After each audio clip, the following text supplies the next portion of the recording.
যুক্তরাষ্ট্রের president Donald Trump ক্ষমতা গ্রহণের পর থেকে বিশ্বব্যাপী উদ্বেগ উৎকণ্ঠা চলছে। বিশেষ করে ইউরোপীয় ইউনিয়ন বা ন্যাটো থেকে যুক্তরাষ্ট্র বের হওয়ার ঘোষণার পর এই বিষয়গুলো সামনে এসেছে। এমনিতে ইউরোপে নানান অর্থনৈতিক মন্দা এবং রাশিয়া ইউক্রেন যুদ্ধ সংঘাত, ইউরোপের দেশগুলোতে কট্টরপন্থীদের উত্থান, সবকিছু মিলে একটা বাজে অবস্থা বিরাজ করছে এই মুহূর্তে ইউরোপে। এর মধ্যে খবর এসেছে যে ন্যাটো থেকে যুক্তরাষ্ট্র বের হয়ে যাবে, ইউরোপীয় ইউনিয়নের উপর যুক্তরাষ্ট্র কর বসাবে। এবং সবচেয়ে আলোচ্য বিষয় হচ্ছে ডেনমার্কের, ইউরোপীয় ইউনিয়ন অধীনস্থ দেশ ডেনমার্কের যে গ্রিনল্যান্ড আইল্যান্ড রয়েছে, সেই আইল্যান্ড ক্রয় করতে চায় যুক্তরাষ্ট্র। ডেনমার্কের প্রধানমন্ত্রীর সাথে যুক্তরাষ্ট্রের প্রেসিডেন্ট ডোনাল্ড ট্রাম্পের 1 ঘন্টার যে ফোনালাপ, সেই ফোনালাপ সামনে আসার পর, উত্তপ্ত বা উত্তেজনাপূর্ণ সেই ফোনালাপ সামনে আসার পর ইউরোপীয় ইউনিয়নের বক্তব্য নিয়ে আমরা শঙ্কিত ছিলাম। তবে এখন ইউরোপীয় ইউনিয়ন যে উদ্যোগ গ্রহণ করেছে, ইউরোপীয় ইউনিয়নের বিভিন্ন দেশের রাষ্ট্রপ্রধানরা তারা বক্তব্য দিচ্ছেন, ইউরোপীয় ইউনিয়ন একটা অভিন্ন এবং এই ইউরোপীয় ইউনিয়ন একত্রিত হয়ে যে শক্তিশালী, সেই বিষয়টা আসলে তাদের সামনে তুলে ধরছে। সবচেয়ে আলোচ্য বিষয় হচ্ছে ফরাসি সেনা প্রস্তুত রাখা হচ্ছে। ফরাসি সেনা কি কারণে প্রস্তুত রাখা হচ্ছে, ফরাসি সেনার আসলে কাজটা কি, গ্রিনল্যান্ডে তারা কি সেখানে যাবে বা যুক্তরাষ্ট্রের সাথে কি যুদ্ধ লাগতে যাচ্ছে, এই বিষয়গুলো নিয়ে কেউ মুখ খুলেনি বা কেউ কথা বলেনি। তবে ফরাসি সেনা প্রস্তুত রাখার বিষয়টি সামনে আসার পর অনেকের মনে শঙ্কা তৈরি হয়েছে, নতুন করে কি ইউরোপিয়ানের সাথে যুদ্ধ লাগতে যাচ্ছে কিনা যুক্তরাষ্ট্র। সত্যিকার অর্থে ট্রাম্প ক্ষমতা আসার পর বিশ্বব্যাপী যে উদ্বেগ তৈরি হয়েছে, বিশ্বব্যাপী যে উৎকণ্ঠা তৈরি হয়েছে, এই উৎকণ্ঠাগুলো সামনে আসছে এবং ইউরোপীয় ইউনিয়নের জন্য সবচেয়ে বড় মাথা ব্যথা হয়ে দাঁড়িয়েছে। আমরা আগে দেখেছি যে ন্যাটো, যেহেতু যুক্তরাষ্ট্র ন্যাটোর একটা অংশ, সেই হিসাবে ইউরোপীয় ইউনিয়নের সুরে কথা বলতো যুক্তরাষ্ট্র, যুক্তরাষ্ট্রের সুরে কথা বলতো ইউরোপীয় ইউনিয়ন।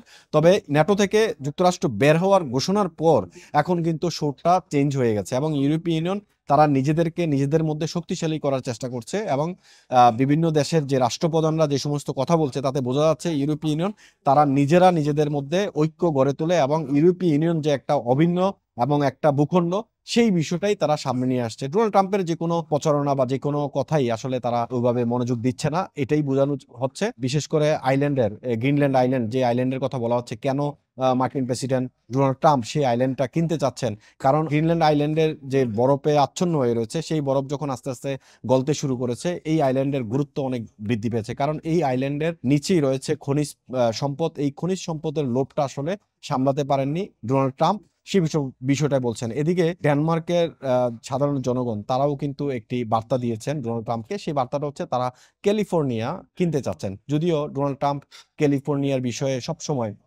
একটা ভুল ব্যাখ্যা বা ভুল মতবাদ তিনি দিয়ে থাকেন, তার জন্যই $1 ট্রিলিয়ন দামও করা হয়েছে যে ক্যালিফোর্নিয়া কিনতে চায় ডেনমার্ক, এবং সেটার দাম $1 ট্রিলিয়ন। আর এই ডলারটা আসলে দিবে ডেনমার্কের সাধারণ মানুষ। প্রত্যেকে $18,000 করে দিলেই এই $1 ট্রিলিয়ন দিয়ে ক্যালিফোর্নিয়া কিনতে পারবে। তো যদিও এটা মজার ছলে বলা হয়েছে, তবুও ডোনাল্ড ট্রাম্পের একটা কাউন্টার হিসাবে আসলে এই কথাগুলো এখন সামনে আসছে। ইউরোপীয় ইউনিয়নের শুরুতে যেটা বলছিলাম যে একটা অর্থনৈতিক মন্দা চলছে এবং করোনা ভাইরাসের পর থেকে রাশিয়া ইউক্রেন যুদ্ধ, সবকিছু মিলিয়ে ইউরোপীয় ইউনিয়নের অর্থনৈতিক মন্দা এবং সামগ্রিক পরিস্থিতি আসলে ভালো যাচ্ছে না। এর মধ্যে যুক্তরাষ্ট্র এবং ইউরোপীয় ইউনিয়নের যে একটা মতবাদ চলছে বা মনের যুদ্ধ চলছে, সেই যুদ্ধটা আসলে কতটুকু কোথায় গিয়ে ঠেকে, সেটা এখন সবচেয়ে বড় প্রশ্ন। এমআইবি সংবাদ ও সংবাদ সংশ্লিষ্ট অনুষ্ঠান দেখতে ভিজিট করুন www.mibtelevision.tv ও facebook.com/mibtelevision.tv এবং সাবস্ক্রাইব করুন youtube.com/mibtelevision এ। এমআইবি টেলিভিশন, সত্য খবর, সঠিক খবর।